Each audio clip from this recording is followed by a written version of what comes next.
इसमें कुछ important points हैं, वो ये हैं कि आपने रूहानी टेलीपैथी में सच बोलना है।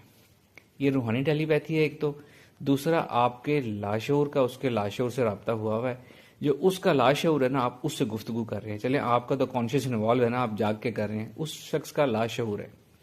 तो उस शख्स का जो लाशऊर है ना, लाशऊर ये उसकी करेक्टरिस्टिक है कि वो सच जानता है, हकीकत जानता है, वो यूनिवर्सली कनेक्टेड है। अगर आप झूठ बोलेंगे तो आपकी बात नहीं मानेगा। बल्कि आपने अगर कोई काम वैसे करना था अपनी ज़ाहिरी जिंदगी में, तो ये रूहानी टेलीपैथी में झूठ बोलने से आपका काम वैसे भी खराब हो सकता है। झूठ नहीं बोलना, आपने सच और सीधी सीधी बात करनी है। कोई दो नंबरी, कोई मुनाफकत, कोई छुपी बात उसमें नहीं होनी चाहिए।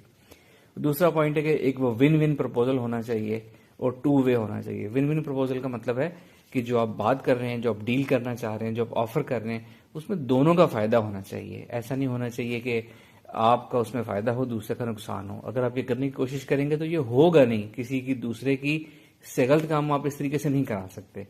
आप किसी को ये नहीं कह सकते रूहानी टेलीपैथी में कि आए मिल के कारोबार करते हैं, 80% प्रॉफिट मेरा होगा, 20% आपका होगा। ऐसा नहीं हो सकेगा। दूसरा इसके नुकता आगे मैंने लिखा है टू वे होगा। वो टू वे इन्वॉल्वमेंट होगी, यानी कि मिसाल के तौर पर आपका कोई दोस्त, रिश्तेदार, भाई आपसे नाराज है, तो आप उसको रूहानी टेलीपैथी के जरिए ये कहें कि जी आप मुझसे राजी हो जाए, मेरी सारी बातें मान लें और उसके ये फायदा होगा। देखें, याद रखें, नाराजगी या इख्तलाफात तब होते हैं जब दोनों पार्टियों को कुछ ना कुछ तहफ़्फ़ुज़ात होते हैं। दोनों की अपनी अपनी राय होती है, अपना अपना इख्तलाफ होता है, अपने अपने तहफ़्फ़ुज़ात होते हैं। अगर कोई ऐसा फैमिली नाराजगी का सीन है जिसको आप सेटल करना चाहते हैं रूहानी टेलीपैथी से, तो आपने भी कदम आगे बढ़ाना है रूहानी टेलीपैथी करते हुए, और असल में भी इरादा भी करना है आपने। मिसाल के तौर पर किसी की तहफ़्फ़ुज़ात है, नाराजगी है, तो आप उनसे रूहानी टेलीपैथी में ये कहेंगे कि जी हमारा इन चीज़ों पर इख्तलाफात था, ये चीज़ मैं छोड़ता हूँ, मैं कदम बढ़ाता हूँ आपकी तरफ, फलां चीज़ जो है वो आप छोड़ें और हम मिलकर एक बहुत अच्छा रिलेशन बना सकते हैं और हम आगे चल के काम कर सकते हैं, वगैरह वगैरह। और प्रैक्टिकली भी फिर इस तरह करें। इसी तरह आपने फिर उसका ट्रिगर भी सेट करना है कि मैं आपको इस तरह अप्रोच करूंगा या किसी के जरिए पैगाम भिजवाऊंगा कि जी मैं ये करने के लिए तैयार हूँ, ये स्टेप आप लें, ये चीज़ आप कुर्बान करें और हम मिलकर आगे चलते हैं। तो इस तरह होगा, टू वे होगा। अगर आप कहें जी मैं तो अपनी पॉइंट से ज़रा सा भी नहीं हिलूंगा और अगला सारी बात मेरी मान ले और मुझसे राज़ी हो जाए, तो ऐसा नहीं हो सकेगा। फिर ये कि आपने अपना केस बहुत अच्छे तरीके से प्रेजेंट करना है रूहानी टेलीपैथी में। जिस तरह आप किसी को ज़ाहिरी दुनिया में अपना केस लॉजिक के साथ, दलाइल के साथ अच्छे तरीके से तमहीद बांध के अच्छी प्रेजेंटेशन देते हैं, इसी तरह आपने वहाँ भी गुफ्तगू करनी है। ठहराव के साथ जो कम्युनिकेशन स्किल्स हैं, वो सारी टेक्निक्स आपने वहाँ अप्लाई करनी है आपने, तो बहुत अच्छा फ़ायदा होगा। और दूसरे बंदे को आपने कहना है कि वो पॉजिटिव एस्पेक्ट्स के ऊपर फोकस रखे। मिसाल के तौर पर आप कोई ऐसी बात कर रहे हैं, कोई ऐसा प्रपोजल, कोई ऐसी डील दे रहे हैं जिसके कुछ पॉइंट्स पॉजिटिव हैं, कुछ पॉइंट्स उसके नेगेटिव हैं। हर चीज़ में इस तरह होता है, पॉजिटिव नेगेटिव एस्पेक्ट्स होते हैं। तो ऐसा नहीं है कि आपने उसको छुपा देना है, किसी कोई नेगेटिविटी नहीं है, इसका सब मुस्बत चीज़ें हैं। आप कहें, मिसाल के तौर पर आपकी प्रपोजल दे रहे हैं, आप ये कह सकते हैं कि ऑल्दो लोग इसके ऊपर बात करते हैं कि लोग कहते हैं कि जी इसके ये दो नेगेटिव पॉइंट्स हैं, लेकिन इसके पॉजिटिव पॉइंट्स जो हैं वो बहुत ज़्यादा हैं, उनका इफेक्ट बहुत ज़्यादा है। मैं चाहता हूँ आप इनके ऊपर फोकस करें, तो वो चीज़ें बेमानी हो जाएंगी, आपको यहाँ से असल फ़ायदा होगा। अगर रियली ऐसा उस प्रपोजल में हो तो, यानी कि सच बोलना है आपने, आप चीज़ें छुपानी नहीं है। नेगेटिव चीज़ें होती हैं, आप उसको डिस्कस भी कर सकते हैं और पॉजिटिव चीज़ों पर फोकस करने की निशानदही या रिक्वेस्ट कर सकते हैं। तो इस तरह वो आपकी रूहानी टेलीपैथी जो है वो कामयाब हो जाएगी। इस तरीके से रूहानी टेलीपैथी आप लोग करेंगे और ये आपके लिए मोजे, करामात, मिरेकल्स कर सकता है। ये रूहानी टेलीपैथी का तरीका मैंने बहुत लोगों को सिखाया है, और जिन लोगों ने इसको ट्राई किया है उन्होंने वाकई ही इसमें अपनी ज़िंदगी में तब्दीलियाँ की हैं, अपनी ज़िंदगी में मिरेकल्स किए हैं और बहुत ऐसे मामले सुलझाए हैं जो वैसे किसी तरह सुलझे हुए नज़र नहीं आते थे। तो आप भी करें और अपनी ज़िंदगी आप इसमें से इम्प्रूव करें। एक सवाल पैदा होता है कि क्या टेलीपैथी से किसी से कुछ भी करवाया जा सकता है इस तरीके से?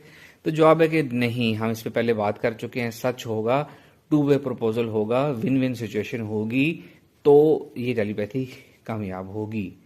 आप इसमें ये नहीं किसी को कह सकते रूहानी टेलीपैथी में कि भाई आप अपना सारा कारोबार, पैसा जो है वो मेरे नाम करके खुद जंगलों में चले जाए और दरवेश बन जाए। ऐसा नहीं हो सकता। या आप किसी को ये नहीं कह सकते कि किसी सल्तनत की शहजादी के साथ आप रूहानी टेलीपैथी करें और उससे कहें कि जी अपना घर बार छोड़ के आ जाओ, मेरे साथ शादी कर लो।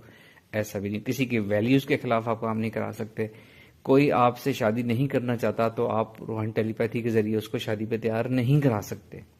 हाँ, अगर किसी के पास कोई 2-3 ऑप्शंस हैं, 2 केस आए हुए हैं, किसी के घर में 2 रिश्ते आए हुए हैं और वो गौर कर रहे हैं कि किस पे फैसला करें, दोनों में से दोनों को कंसिडर कर रहे हैं, तो आप रोहन टेलीपैथी के जरिए पॉजिटिव पॉइंट्स अपने केस के उनको बता के उसको डिसीजन मेकिंग में आसानी कर सकते हैं। याद रखें, रोहानी टेलीपैथी में आप किसी को डिसीजन मेकिंग में हेल्प कर सकते हैं, सपोर्ट कर सकते हैं, यानी कि वो चीजें कंसिडर कर रहा है, वो चाहता है ऐसा काम करना और आप उसको डिसीजन मेकिंग में हेल्प करते हैं। या एक नई चीज हो तो विन विन प्रपोजल की सूरत में आप अगले को कायल कर सकते हैं।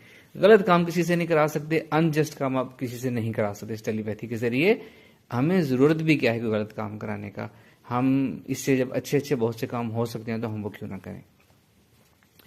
इसकी यूटिलाइजेशन जनरली क्या, किन किन शोबों में, किन किन बातों में हो सकती है टेलीपैथी की, वो ये है कि आपने किसी इंटरव्यू, जॉब के लिए इंटरव्यू देने जाना है, आप रोहन टेलीपैथी कर सकते हैं। अगर आपको पता है कि किसने इंटरव्यू करना है, आपको उस शख्स का नाम मालूम है, 2-4 लोग हैं, सबके नाम मालूम है, तो आप अपने जहन को इस तरह हदायत दे सकते हैं कि जब फलां फलां शख्स से मेरा राब्ता कायम होगा तो मेरी आंख खुल जाए।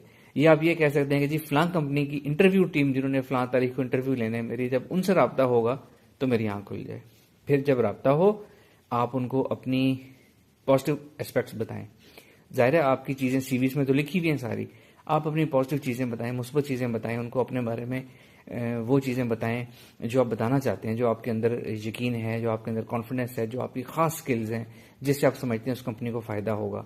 तो आप ऐसा नहीं है कि आपकी सबसे लोएस्ट एजुकेशन है, लोएस्ट क्वालिफिकेशन है, एक्सपीरियंस नहीं और आप इस तरीके से जॉब ले लेंगे, ऐसा नहीं हो सकता। 19-20 चीजें जहां कंपटीशन प्लस माइनस हो, बराबर हो, वहां आप इस तरीके से फायदा उठा सकते हैं।